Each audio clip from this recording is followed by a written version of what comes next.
Hello friends, அனைவருக்கும் வணக்கம். Welcome to Kumar TNPSC YouTube channel. நம்முடைய சேனலில் டிஎன்பிஎஸ்சியுடைய எக்ஸாமுக்காக தினமும் தமிழ் பகுதியிலிருந்து தேர்வை நடத்திக்கிட்டு இருக்கோம். நீங்களும் அட்டன் பண்ணிட்டு தான் இருக்கீங்க. இன்றைய தேர்வு அப்படின்னு பார்த்தீங்கன்னா 7ஆம் வகுப்பு தமிழ் புத்தகத்தில் 2வது இயல் பகுதியிலேருந்து இன்றைக்கி டெஸ்ட்டு. இன்றைய டெஸ்ட்டில் மொத்தம் 39 கேள்வியை நான் எடுத்துகிட்டு வந்திருக்கேங்க. என்னால் முடிந்த அளவுக்கு கேள்விகளை தயார் செய்துள்ளேன். மொத்தம் 39 கேள்வி இருக்குது. இந்த 39 கேள்வியையும் அட்டன் பண்ணி முடிச்சுட்டு எத்தனை கேள்விக்கு உங்களுக்கு ஆன்சர் தெரிஞ்சது அப்படிங்கிறத மறக்காமல் கமெண்ட்டில் போட்டு விடுங்கள். கமெண்ட்டுன்னு சொல்லும்போது தான் இன்னொன்று நினைவுக்கு வருது. ஆல்ரெடி 7ஆம் வகுப்பு தமிழ் புத்தகத்தில் இருக்கிற முதல் இயலுக்கு நம்ம டெஸ்ட் நடத்தியிருக்கோம். நீங்கள் இன்னும் பார்க்கல அப்படின்னா இந்த வீடியோவுக்கு கீழே ஃபஸ்ட்டு கமெண்ட்டில் நான் லிங்க் கொடுத்துருக்கேன், மறக்காமல் அதை பார்த்துருங்க. சரி, ஓகே, இன்றைய டெஸ்ட்டுக்குள்ளே போகலாமா? எல்லோரும் தயாராக இருக்கீங்களா? சரி, கேள்விகளை பாருங்கள். ஃபஸ்ட்டு கேள்வி, அதிமதுரம் இந்த சொல்லின் பொருள் என்ன? அதிமதுரம் இந்த சொல்லின் பொருள் என்ன? இதற்கான விடை மிகுந்த சுவை. அதிமதுரம் என்றால் மிகுந்த சுவைன்னு அர்த்தம். அடுத்து 2வது கேள்வியை பாருங்கள். வேட்டை கூட்டல் ஆடிய சேர்த்து எழுதுக. வேட்டை கூட்டல் ஆடிய, இதற்கான விடை வேட்டை ஆடிய, இதுதான் சரி. அடுத்தது 3வது கேள்வியை பாருங்கள். இலக்கணம், ஐகாரம் சொல்லின் இடையிலும் இறுதியிலும் வரும்பொழுது எத்தனை மாத்திரை அளவில் ஒலிக்கும்? ஐகாரம்னா ஐ என்ற எழுத்துங்க. சொல்லுக்கு இடையில் வரும்பொழுதும் இறுதியில் வரும்பொழுதும் எத்தனை மாத்திரை அளவில் ஒலிக்கும்? விடையை பார்க்கலாங்களா? விடை ஒரு மாத்திரை. ஒரு மாத்திரை. அடுத்து 4வது கேள்வியை பாருங்கள். தமிழ்நாட்டில் வேளாண் பல்கலைக்கழகம் உள்ள இடம் எது? தமிழ்நாட்டில் வேளாண் பல்கலைக்கழகம் எங்கே இருக்கிறது? இதற்கான விடை கோவை. கோயம்புத்தூரில் இருக்குதுங்க, கோவை. அடுத்து 5வது கேள்வி, காடெல்லாம் பிரித்து எழுதுக. காடெல்லாம், விடையை பார்க்கலாங்களா? காடு கூட்டல் எல்லாம், இதுதான் சரி. அடுத்தது 6வது கேள்வி, அரவம் சொல்லின் பொருள் என்ன? அரவம் இந்த சொல்லின் பொருள் என்ன? ஸ்கூல் புக்கில் பார்த்தீங்கன்னா நச்சரவம்னு கொடுத்துருப்பாங்க. விடையை பார்க்கலாங்களா? அரவம் அப்படின்னா பாம்பு, நச்சரவம்னா விடமுள்ள பாம்பு. அடுத்தது 7வது கேள்வியை பாருங்கள். சொல்லின் இடையிலும் இறுதியிலும் வராத குறுக்கம் எது? சொல்லுக்கு முதல்ல மட்டும்தான் வரும், இடையிலும் வராது, இறுதியிலும் வராது. அது என்னன்னு கேட்குறாங்க. விடையை பார்க்கலாங்களா? விடை ஔகார குறுக்கம். இது சொல்லுக்கு முதல்ல மட்டும்தான் வரும், இடையிலும் வராது, இறுதியிலும் வராது. அடுத்தது 8வது கேள்வியை பாருங்கள். சுரதாவின் இயற்பெயர் என்ன? சுரதாவின் இயற்பெயர் என்ன? விடையை பார்க்கலாங்களா? விடை ராசகோபாலன். ராசகோபாலன். அடுத்து 9வது கேள்வி, சிறந்த தமிழ் கவிதைகளை தொகுத்து கொங்குதேர் வாழ்க்கை என்னும் தலைப்பில் நூலாக்கியவர் யார்? சிறந்த தமிழ் கவிதைகள் எல்லாத்தையும் எடுத்து தொகுத்து கொங்குதேர் வாழ்க்கை என்ற தலைப்பில் ஒருத்தர் நூலாக மாற்றியிருக்காரு. அவர் யாருன்னு கேட்குறாங்க. விடையை பார்க்கலாங்களா? விடை ராஜமார்த்தாண்டன். அடுத்தது 10வது கேள்வியை பாருங்கள். கிழங்கு கூட்டல் எடுக்கும் சேர்த்து எழுதுக. கிழங்கு கூட்டல் எடுக்கும், விடையை பார்க்கலாங்களா? கிழங்கு எடுக்கும், இதுதான் சரி. அடுத்து 11வது கேள்வி, முள் கூட்டல் தீது சேர்த்து எழுதுக. முள் கூட்டல் தீது, இதை சேர்த்து எழுதுங்க பார்க்கலாம். விடையை பார்க்கலாங்களா? முக்டீது, இதுதான் சரி. நல்லா கவனிங்க, முக்டீது இதுதான் வரும். அடுத்து 12வது கேள்வி, ராஜமார்த்தாண்டனின் பன்முகத் திறமைகளில் தவறானது எது? அவருக்குன்னு சொல்லிட்டு சில பன்முகத் திறமைகள் இருக்குது, அதில் வராதது என்னன்னு கேட்குறாங்க. விடையை பார்க்கலாங்களா? அவர் கவிஞர் கரெக்டு, இதழாளர் கரெக்டு, கவிதை திறனாய்வாளர் கரெக்டு, மொழிபெயர்ப்பாளர் கிடையாது. ஸோ இது வராதுங்க, இது தவறு. அடுத்து 13வது கேள்வி, இரும்பு இரும்பு வேறுபாடு அறிக. இந்த இரும்புனா என்ன, இந்த இரும்புனா என்ன, வேறுபாடை கண்டுபிடிக்க வேண்டும். கண்டுபிடிச்சிட்டிங்களா? விடையை பார்க்கலாமா? இந்த இரும்பு அப்படின்னா உலோகம், இந்த இரும்புன்னா காடு. இதுதாங்க ஆன்சர். நல்லா கவனிங்க, இந்த இரும்புன்னா காடுன்னு அர்த்தம். அடுத்தது 14வது கேள்வி, நெஞ்சில் உரமும் இன்றி நேர்மை திறமுமின்றி என்ற கிளிக்கண்ணி பாடலை பாடியவர் யார்? இது பார்த்திங்கன்னா கிளிக்கண்ணி அப்படிங்கிற டைப்பில் வரும். இந்த பாடலை பாடியவர் யாருன்னு கேட்குறாங்க. விடையை பார்க்கலாங்களா? விடை பாரதியார். நல்லா கவனிங்க, இந்த பாட்டு கிளிக்கண்ணி அப்படிங்கிற பாட்டு வகையை சார்ந்தது. அடுத்து 15வது கேள்வி, காட்டை குறிக்காதது எது? கீழே இருக்கிற 4 சொற்களில் எது காட்டை குறிக்காது? நல்லா கவனிங்க, காட்டை குறிக்கிறத கேட்கல, எது குறிக்காது அதை தான் கேட்குறாங்க. விடையை பார்க்கலாங்களா? பொற்றை, தில்லம், கணையம் இதெல்லாமே காட்டை குறிக்கும் சொற்கள். புரவி என்பது வராதுங்க. புரவின்னா குதிரை, சரிங்களா?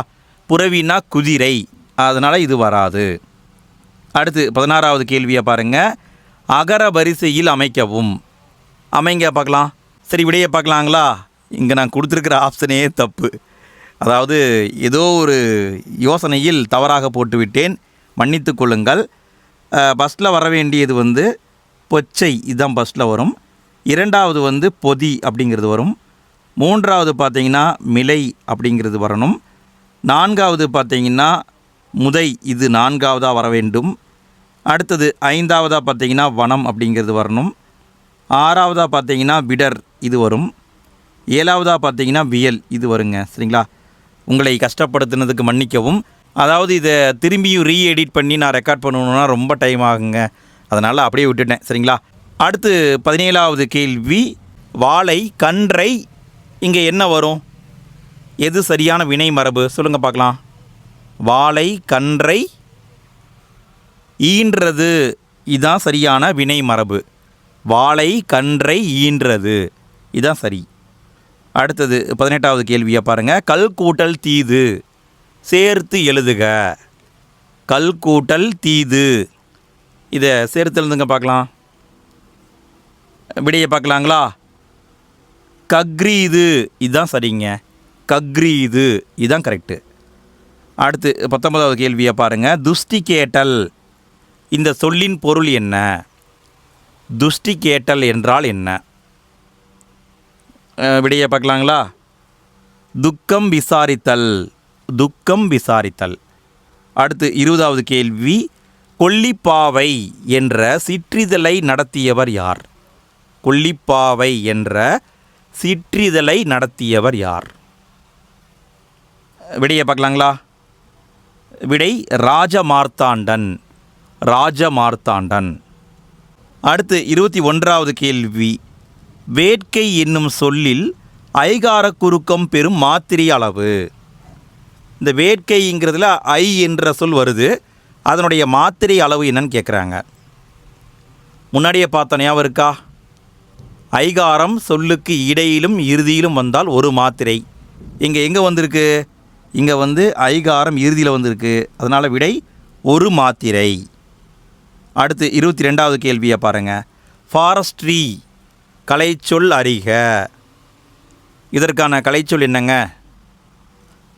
விடையை பார்க்கலாமா? விடை வனவியல், வனவியல். அடுத்து 23வது கேள்வி, சுட்டப்பழங்கள் என கூறப்படுபவை யாவை? சுட்டப்பழங்கள் அப்படின்னு ராஜமார்த்தாண்டன் அவருடைய பாட்டில் சொல்லுவார். அப்படின்னா என்ன அர்த்தம்னு கேட்குறாங்க. விடையை பார்க்கலாங்களா? சுட்டப்பழங்கள்னா மண் ஒட்டிய பழங்கள். அடுத்து 24வது கேள்வி, தமிழ்நாட்டில் வனக்கல்லூரி அமைந்துள்ள இடம் எது? தமிழ்நாட்டில் வனக்கல்லூரி அமைந்துள்ள இடம், இதற்கான விடை மேட்டுப்பாளையம். அடுத்து 25வது கேள்வி, தமிழகத்தில் புலிகள் காப்பகம் அமைந்துள்ள இடம் எது? கீழே இருக்கிற 4ல் எந்த இடத்துல புலிகள் காப்பகம் இருக்குது? இதான் கேள்வி. விடையை பார்க்கலாங்களா? விடை முண்டந்துறை என்பது சரி. வேடந்தாங்கல், கோடியக்கரை, கூந்தன்குளம் எல்லாமே பறவைகள் சரணாலயம். முண்டந்துறை மட்டும்தான் புலிகள் காப்பகம். அடுத்து 26வது கேள்வியை பாருங்கள். மகர குறுக்கம் இடம்பெறாத சொல்லியது. கீழே இருக்கிற 4 சொல்லில் எதில் மகர குறுக்கம் இடம்பெறவில்லை அதை கண்டுபிடிக்கணும். சரி, விடையை பார்க்கலாங்களா? விடை பணம் கிடைத்தது. இதில் மகர குறுக்கம் வரவில்லை. இதுதான் தவறு. அடுத்து 27வது கேள்வி. காட்டாறு பிரித்து எழுதுக. காட்டாறு பிரிங்க பார்க்கலாம். ரொம்ப சிம்பிள் தான். விடையை பார்க்கலாமா? காடு கூட்டல் ஆறு காட்டாறு. அடுத்து 28வது கேள்வி. காட்டின் வளத்தை குறிக்கும் குறியீடு என அழைக்கப்படும் விலங்கு எது? காட்டுடைய வளத்தை குறிக்கும் குறியீடு இப்படியும் சொல்லுவாங்க, காட்டின் வளம்னும் சொல்லுவாங்க. விடையை பார்க்கலாங்களா? விடை புலிங்க, புலி. அடுத்து 29வது கேள்வி. ஜாதவ் பயங்கிற்கு இந்திய வனமகன் என்ற பட்டம் வழங்கப்பட்ட ஆண்டு. இந்திய வனமகன் அப்படிங்கிற பட்டம் கொடுத்துருப்பாங்க. எந்த ஆண்டில் கொடுத்தாங்கன்னு கேட்குறாங்க. விடையை பார்க்கலாங்களா? 2012. 2012 கொடுத்துருப்பாங்க. அடுத்து 30வது கேள்வி. ஐகாரம் சொல்லின் முதலில் வரும்பொழுது எத்தனை மாத்திரை அளவில் ஒலிக்கும்? நம்ம முன்னாடியே பார்த்தோம், ஐகாரம் சொல்லுக்கு இடையிலும் இறுதியிலும் வந்தால் ஒரு மாத்திரை. அப்போ சொல்லுக்கு முதல்லையும் வரும்ல, முதல்ல வந்தால் எத்தனை மாத்திரைன்னு கேட்குறாங்க. விடையை பார்க்கலாங்களா? விடை 1 மாத்திரை. சொல்லுக்கு முதல்ல வந்தால் 1 மாத்திரை, இடையிலும் இறுதியிலும் வந்தால் ஒரு மாத்திரை. அடுத்து 31வது கேள்வி. எதிர் சொற்களை பொருத்துக.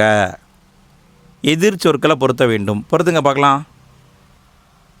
இது ரொம்ப சிம்பிள் தான். விடையை பார்க்கலாமா? மகளிர் அப்படின்னா பெண்கள். அதுக்கு எதிர்ச்சொல் ஆடவர். பெண் எதிர்ச்சொல் ஆண். சிறுவன் எதிர்ச்சொல் சிறுமி. தோழி எதிர்ச்சொல் தோழன். இதான் ஆன்சர். அடுத்து 32வது கேள்வி.